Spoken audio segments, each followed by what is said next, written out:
You know, it's the one thing that the pandemic has done. The pandemic has exposed and tested many different industries and organizations, as well as it's brought back up certain issues that we talked about before, but not as much as we are talking about it today. So in this video, I'm going to share with you 10 issues, industries, or organizations that have been negatively or just been impacted by coronavirus. But before I go into that, I want to give you some good news. Check this out. According to CNBC, U.S. savings rate hits record 33% as coronavirus causes Americans to stockpile cash and curb spending. Look what Bank of America says here at the bottom. Bank of America says somewhere here we go. Bank of America, which touches half Americans' households, said checking accounts have 30 to 40% more money in them compared to 12 weeks ago. CEO, et cetera, et cetera, et cetera. Okay, so now let me give you another data here to look at when it comes down to savings. Watch this. You'll be blown away by this. This is the savings rate since 1960. America, on average, we were saving 10%. Then we went up to somewhere around 17.5% in 1978. Then it went down and down and down, and our habits didn't get too good. In about 30, 40 years, we were saving somewhere around 5%. It hit a low of 2.5% in 2006, 2007. And then look, boom, 33%. So now what does this tell you? It tells you we used to be savers. Then we became spenders because of a lot of TV, marketing, and hey, let's buy luxury. And then boom, oh my gosh, it's not really all about luxury. Maybe, just maybe, cash is king. Maybe we need more cash, in the bank. Maybe we need more cash in case a crisis takes place. And people are right now sitting there saying, you know what? I hope they're thinking about the same. If I can save 33% during these times, let's just say I go back to regular life. What was I spending money on that I don't need to spend money on? What was I buying that I don't need to be buying? What was I purchasing that I can set aside for now? And what if maybe I can't be at 33% when I get back to normal life, but maybe I can figure out a way to hit that 15% marker. Because if you hit the 15% marker of saving your salary, you're on your way to creating wealth. Now, that's not even one of the 10 issues I wanted to talk to you about. It's just something that came up that's good news that we're saving money. So let's get into some of these industries. First things first is the airline industry. The airline industry employs 10.6 million people, but you're also seeing the fact that airlines and TSA report 96% drop in air travel as pandemic continues. We've looked at the TSA numbers to show that we used to get, 2.2 million flights a day, 2.5 million, 2.6 million flights a day. This is last year, same time a year ago, meaning 2019. And we went all the way down, I think April 17th or so. What is the date? April 14th. We were averaging only 87,000 flights a day, travelers a day. And today, the travelers went up Memorial Day, and it kind of picked up to 348, 318, 340, 321, which means we're traveling a little bit more. That's good news. Now, let's look at the airline industry, why these guys got hit hard by the pandemic. Most people don't realize the airline industry's margins are only 3.26%. I know it's small and you may not be able to see it. Their cost and expense is 96.74%. They barely make any money. Let me explain to you what this means. Here's what this means. You know how companies who sell software, and you, for instance, do 20 million a year, but the 20 million a year you do, 70% is profits. You're really doing what? 14 million a year. Versus another company that does 200 million a year, but their profits was only 5%. They're making only 10 million a year. So the company that's doing 20 million profits more than a company doing 200 million because of what they're profiting, not what their revenues are, right? 20 million revenue, 60, 70% profits, 12 million, 200 million revenue, 5% profits is 10 million. It's not about revenue, it's about profits. And the airline industry's profit net margin is 3.26%. This is why, the airline industry has historically been the sexy industry. Let me go create my own airline. And most people don't realize there's 27,000 commercial jet aircraft valued at $696 billion, of which these airlines, 13,300 commercial jets valued at $331 billion, are owned by operating lessors, meaning they're being leased. They're not owned. So these airlines like Virgin Airlines, you're thinking, oh, must be like a $20 billion company. It only sold for $2.6 billion. $2.6 billion. Alaska Air Group bought it for 2. That's Virgin. You know Virgin, the nice, sexy airline that Richard Branson starts. And, you know, you've been on it before, the pink lights and the music that they play. It's not that big of an industry, and they got exposed. The airline industry is taking a very big hit because people are starting to realize you cannot go into an industry just to be able to say, hey, I'm going to start my own airline. But David Airlines, why? Because it's such bragging rights. You can go do it. It's a leasing business. It's not a big deal, but it's not as sexy, as profitable as people think it is. People are starting to pay attention to numbers they didn't pay attention to before. Next number I want to look at, here's the following. Watch this. Amazon, again, is capitalizing, and the word I don't want to use, but similar to it, they're exploiting this opportunity. They are looking at buying AMC Theater. AMC stock just jumped up just this last week, May 27th. Why? Is an Amazon merger now off the table? Is Amazon wanting to buy it? Why Amazon gobbling up AMC Theaters doesn't make any sense. This is an article by Observer. What do you mean it doesn't make any sense? Let me explain to you guys. Let's just say you're Jeff Bezos and you're Amazon. Who are you competing against? Everybody. Facebook, Netflix, Amazon, Google. You're competing with all of these guys. Why is there so much power for him to pick up AMC? Who cares if he picks up AMC? It's only like, what is it? It's a company that got started January 1st, I believe 1920. Let's look at their Wikipedia. Watch this. January 1st, 1920. Let me go back to this. Come on, AMC Wikipedia. Where are you at? AMC Wikipedia. Check this out. Okay, AMC. They got started when? Come closer, come closer. Yeah, January 1st, 1920. I was right, 100 years ago. And they have how many theaters? 1,006 theaters, 11,000 screenings. Okay, now watch this. Why would Amazon be interested in buying 1,000 theaters? Here's why they would be interested in buying 1,000 theaters. You know what they get to do? They get to dictate and control a part of Hollywood. Why? We're not going to play your movie unless if you do this. This is a form of control. I know AMC's in debt $4.9 billion, but if Amazon owns them and they own Prime, they are starting to kind of figure out a way to control a part of Hollywood and in a way compete with Netflix, because Netflix doesn't have that. So it's a very interesting move these guys are making. Nothing Amazon does is accidental. The whole book I'm writing, Your Next 5 Moves, that it's about being methodical. These guys don't do stuff that's winging it. They're being methodical. So it's going to be interesting to see what the entertainment industry is going to do, especially with this purchase by Amazon. Now let's look at the fitness industry.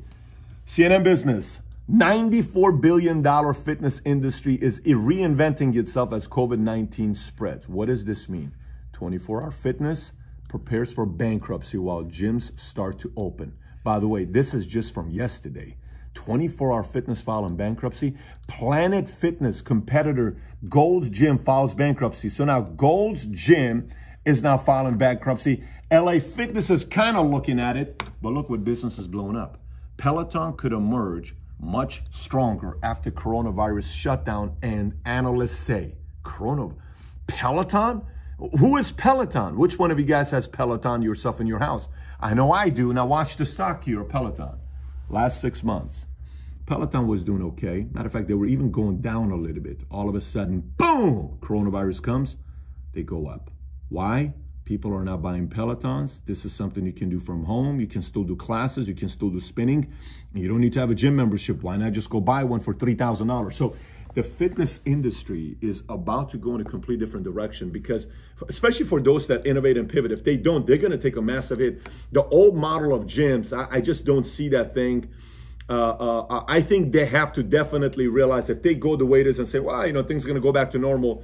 I wouldn't invest. I used to work at Bally Total Fitness, and Bally Total Fitness eventually filed bankruptcy. You don't want to be part of an industry that's going to do well for 8, 9, 12, 15 years. And then one event every 15, 20 years can take these guys out. If I'm going into the gym business, I'm changing it up, and it's going to be interesting to see how they do it. Now, here's the next one. Watch this. Hotel industry. Here's some scary stats. The impact to travel industry is 9 times worse than 9/11. Look at hotel occupancy rates. 2011, 58%, 60%, 61, 62, 64. This means 64% of all the hotel rooms were being occupied in 14. Then 65, 65, 65, boom, 38%. Nearly 50% revenue decline in 2020. That's $124 billion lost off the $270 billion total Oxford economics. 8 in 10 hotel rooms are empty right now. 2020 is projected to be the worst year in the record of hotel occupancy. Worst year ever. Think about that. Ever. Forecasted occupancy rate for 2020 worse than 1933 Great Depression. Let me read that to you one more time. Forecasted occupancy rate for 2020 worse than 1933 Great Depression. And this is leading to 70% hotel employees have been laid off. It's a scary thought. Nearly 1.6 million hotel employees out of work and $2.4 billion in weekly lost wages. This is hotel. What are they going to be doing? How are they going to be pivoting? How are they going to be making adjustments? What's going to happen to some of these big hotels that you and I are accustomed to going, whether it's the Marriotts of the world or Hiltons of the world or some of these other names, the Ritzes, the Four Seasons? What are they going to be doing? How are they going to be adjusting? I'm in the event. I was about to do a big event with MGM for $7 million, contracts, everything signed. And we're going through this process and we're going to have to adjust. We're looking at things in a different way. Why? Because that's the direction they're going. So hotels have to sit there and figure out a way. I think Vegas is getting ready to open up this week. I was talking to some of the executives at MGM telling me where they're at and what it's like. It's ghost town right now. But Vegas has been shut down because of this business, the entertainment business. So it's going to be very, very critical to see how they adjust. Next, Airbnb. You got Airbnb, Redfin, your vacation rental, vacation real estate markets are toast because of the pandemic as Airbnb owners rush to offload their homes. Airbnb owners rush to offload their homes. So Airbnb hosts are planning to sell off their properties because of the pandemic. That's CNN, completely different article. Airbnb has reportedly dropped its internal valuation to $26 billion as the coronavirus halts worldwide. So the Airbnb model, what are they going to be doing? You know, when you buy rental properties, I got a rental property, I got a vacation home, I'm doing this. Are people going to go back to buying those properties for the same reasons? I don't know how they're going to be pivoting. Now, I'm not telling you this is permanently going away. I just don't know how people are going to be pivoting. Here's another topic that came up because of coronavirus. President Trump, executive order on preventing online censorship. This just happened, by the way. YouTube, here's Elon Musk, just a few weeks ago. Elon Musk blasts YouTube for banning Californian doctors' video that claim physicians are being pressurized into putting coronavirus on death certificates and urged an end to it. Censorship. We talked about censorship before, but not this much. Watch this one here, where the debate, who's right, Dorsey or Zuck, when it comes down to issues of politics. You know, Trump says right-wing voices are being censored. The data says something else. If you haven't seen this article, you got to look at it. Conservative voices dominate Facebook. Ben Shapiro, #1. Then it's Breitbart. Then it's Liberal. Now this. The Hill. Western Journal. Then it's the Young Turks. Then Blaze. IJR. Washington Examiner. CNN Politics. It's interesting to see some of these things being talked about now. And look at the angle some media companies are taking. This is NBC saying Twitter places warning on Trump posts saying tweets glorify violence. And then another one is Trump is at war with the truth, not Twitter, coming from CNN. Again, they're taking shots. I mean, if there's ever a title that's going to piss off Trump, this is it right here. Trump is at war with the truth, not Twitter, which led to Twitter saying Twitter's not censoring Trump. Trump is censoring Twitter. And then again, it keeps going on. Trump's executive order cracking down on online censorship has nothing to do with free speech. Business Insider, not defending Trump. And this is what Trump said about Twitter when he was asked about it just yesterday or 2 days ago. Heartbeat. There's nothing I'd rather do than get rid of my whole Twitter account, but I'm able to get to, I guess, 186 million people when you add up all the different accounts and add Facebook and Instagram. It's a lot of people, and that's more than the media companies have, frankly, by a lot. And so if I get a story that's wrong, I can put a social media. I don't usually use the word Twitter. I say social media. But I put something out and the next day or the next hour or the next minute, everybody's reading about it. So I'm able to refute fake news, and that's very important. So that's his battle right there. Now watch what Zuck says on Fox just a day ago, 2 days ago, about the role they play in censorship, which is slightly different than the role Twitter is playing, because Twitter is saying, no, we can censor if you say the following things. Facebook is saying the following. Look at Zuck. Well, let me just be clear about what our roles are. You know, I don't think it's appropriate for Facebook to do fact checking, but we do have clear policies. And If anyone violates them, whether you're a high read that to you one more time. about what our rules are. I don't think it's appropriate for Facebook to do fact checking. I don't think it's appropriate for Facebook to do fact checking. Well, I'm gonna leave the link below if you want to see it. Whether you're a high ranking government official like the president. Yeah, he's talking about if you lead to violence and you want there to be violence, obviously that's something that we will take down. But he's saying we're not doing fact checking. So he's taking a position to say, we're just a platform. You got things that you need to say. We're not a media company. We're just a platform. We're not going to do fact checking. Not everybody's happy about this. So this censorship has created a very interesting topic on both sides, where if we're leading to this and Trump is suing these companies or maybe even going after them, executive order, it's going to be very interesting to see how these companies respond during times like this, especially if he gets reelected. That's another issue. Now, here's another one. Politico, how coronavirus could make people move. Not move as in let's move, let's go move our bodies and work out. No. Physically move to a different place. Leave New York, leave Chicago, leave California. All this data about people leaving. Look at this. I want you to watch what some of these folks are saying here from New York and what some people are saying from California. Frustrated Californians move out, say coronavirus pandemic was last straw. Listen to this here. But behind some of the glass in this picture-perfect scene, the coronavirus has brought pain and doubt to the American dream. It's hard to keep up with the bills right now. Tien Lam, an immigrant from Vietnam. His family arrived with next to nothing 30 years ago, and now this restaurant called Bacon is what they have to show for all of their work.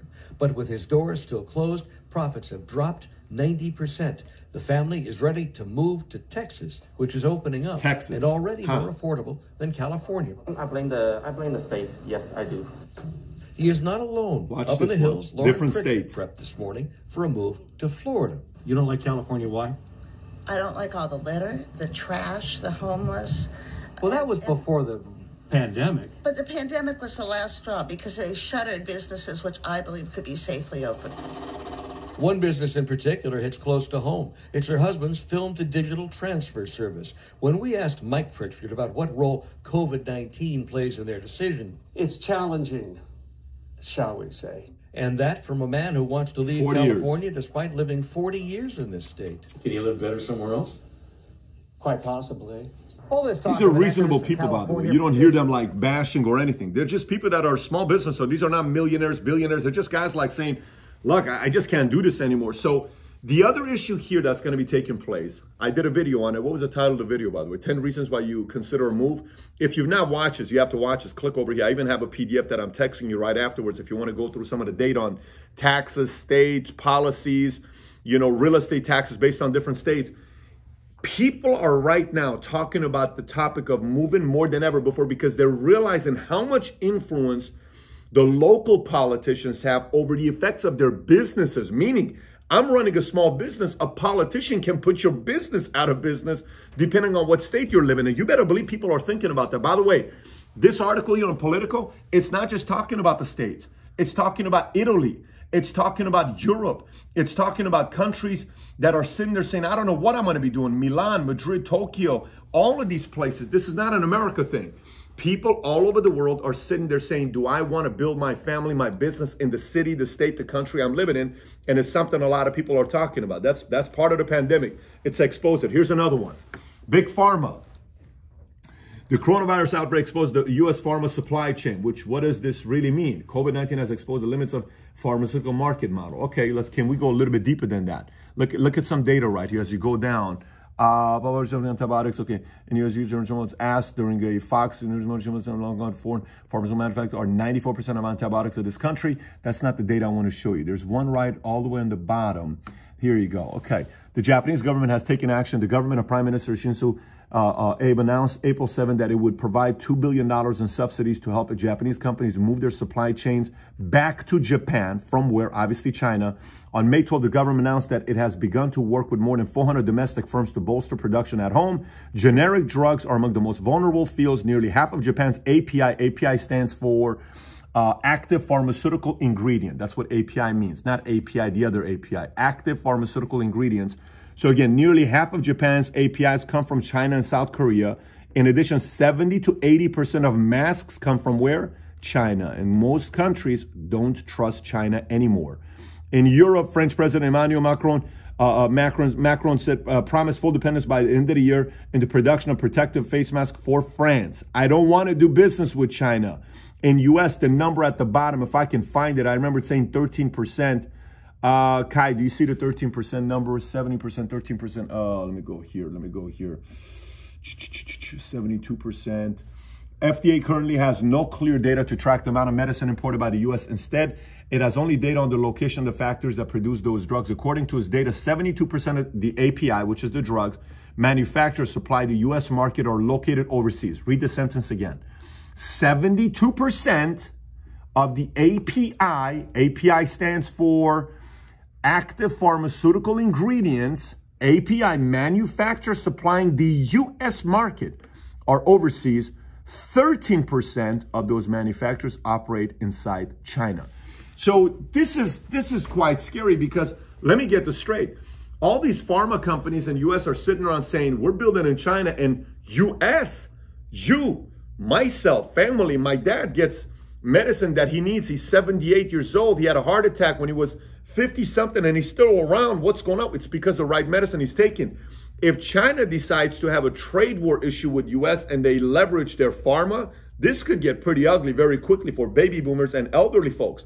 So the pandemic exposed the fact that we cannot have 73% of our APIs coming from, markets outside of US. That's a scary thought, to be 72%. Well, that's going to be a big opportunity today for pharmaceutical companies to say, we are made in USA. If the word made in USA has ever had more weight than today, I can't even tell you when. We buy stuff, nobody looks at it and says, oh, made in China, oh, made in China. Today, it's more important to say made in USA. Matter of fact, if you're a business owner, entrepreneur, running your own company, it'd be such a big selling point for you to say 100% of our products are made in the USA. That's a very important factor to consumers today, again, exposed due to the pandemic. Let's keep going with another industry here.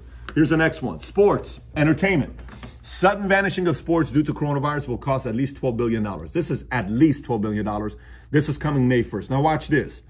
So, Rob Manfred, who is the commissioner of Major League Baseball, as if he wasn't already the most hated commissioner in sports with what he did with Houston Astros. And I don't think it's a big deal. What's the big deal about the trophy and all this stuff?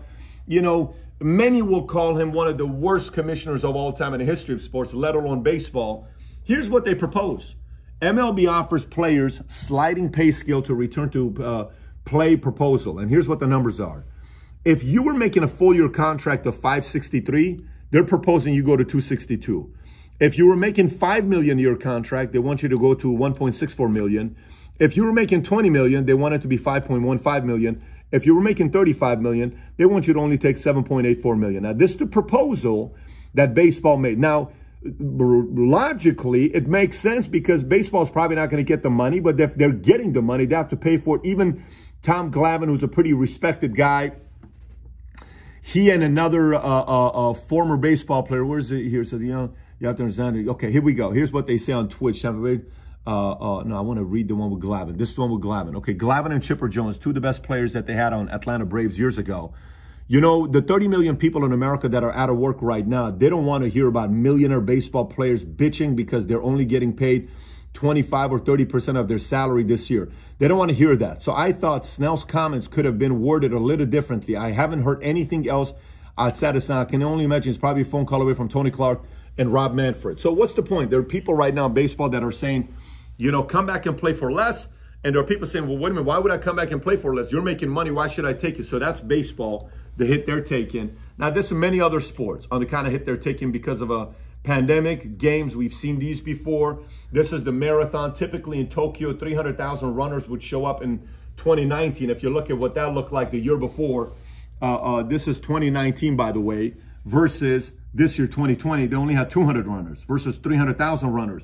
So industries are taking a hit, but not all of them. Some of them, it has to do with the leadership. Watch what Dana White just did. Dana White had 249, right? Where Joe Rogan's sitting on one side, where all these guys are sitting on, Cormier sitting on a different side, and they're kind of commentating the fight. Very weird. But 249 UFC generates 700,000 pay-per-views at a price point of $64.99. I'll do the math for you. Watch the numbers here. UFC got a little bit of criticism for it, but watch this. 700, okay, buys, pay-per-view, times $64.99 is what? $45.493 million. He paid his fighters a high of $500,000, a low of $12,000. These are the fighters, what they got paid, their salaries. It's roughly $3.5 million. All these fighters got paid $3.5 million. So $3.5 million to pay fighters, to make $45 million. Now you got to rent the space. That was that's what you call a massive profit margin. And I like how he's doing it. Look at this. Here's Dana White just yesterday. Test number 5. Test number 5. Accountability. Here's what I'm doing. I'm taking it serious. I'm not saying it's a hoax, but I'm still running a business.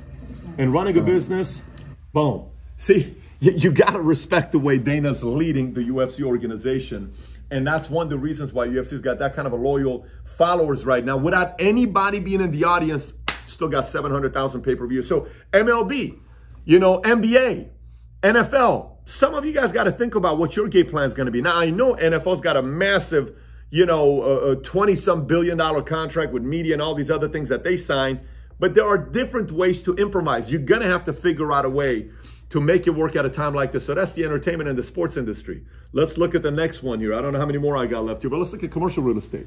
These guys are going to take a hit. U.S. commercial real estate braces for defaults as pandemic cuts cash flows. Now, look, it's not just the small companies, by the way.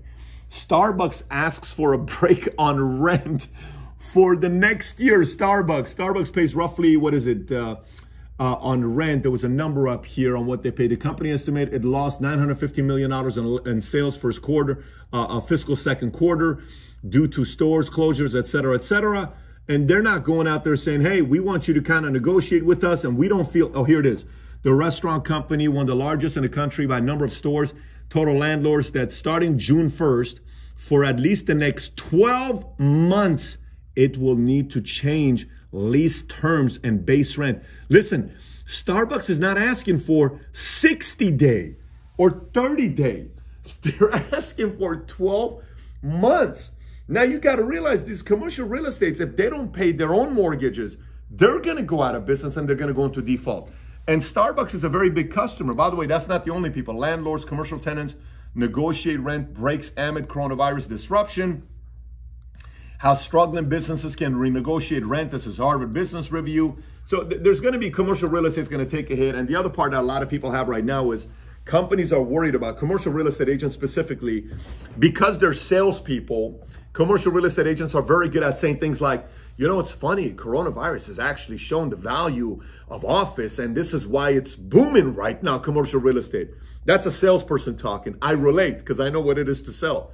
But the reality behind closed doors, philosophies are changing. People are deciding to work from home. You're seeing Google, Facebook, a lot of these guys saying 50% of our employees can work from home. We don't need that much commercial space. Google was about to buy a bigger project. They put a halt on it. Why? They don't need it. Those big campuses that they were building, they're not looking at it right now. So who takes a hit with that? Possibly commercial real estate. It'll be interesting to see how they pivot. So look, these are 10 issues I had with you that I'm talking to you about. And I just think it's very important for you to look at for yourself, because I run a small business. We have fewer than 500 employees. We have 15,000 agents nationwide. We have 130 offices nationwide, nearly 500,000 square feet of space.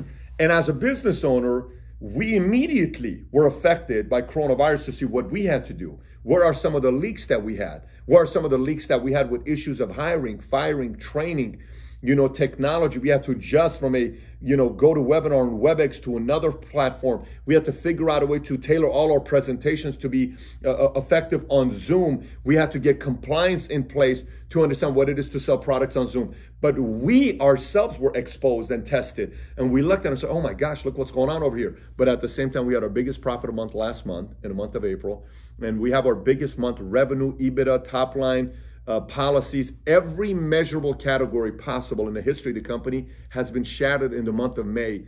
Because if these industries, if these companies, if these businesses, they don't pivot quickly and figure out a way to reposition themselves to assume that something like this is going to happen again in the next 5, 10, 15, 20 years. Because the next time a coronavirus comes out, say the president is a Democrat, you know what they're going to say? If he doesn't shut down, they're going to say, hey, well, Trump shut down and he did the responsible thing. And he shut down 2 weeks before. There was no death. There was only one death when Trump shut down and he closed China. He did this and he did that. And this president's being very risky. That president is going to be forced to shut down, and the pressure is going to come to them. If it's a Republican president, they're going to say, Trump did it. Why aren't you doing it? There's going to be so much pressure, which means this shutting down game is not something that's only going to happen one time. Expect it to happen a lot of times. You know why? Because even till today, they say what? We don't know when we're going to get a vaccine. We don't know when we're going to get a vaccine. We don't know when we're going to get a vaccine. Uncertainty, uncertainty, uncertainty. So if business models don't assume that this is going to happen again in the next 10, 20, 30, 40 years, they are going to be affected in the next 10, 20, 30, 40 years. So whatever business you're looking at, you got to look at your business and say, what can I do to make it pandemic proof? Again, if you haven't yet watched the video where I talk about 10 reasons to move to another state, click over here to watch this video. There's a PDF you definitely have to look at to see the different taxes, sales, state, and real estate taxes on different states. If you haven't watched it, click over here. And if you're not subscribed to the channel, please do so. Thanks for watching, everybody. Take care. Bye-bye.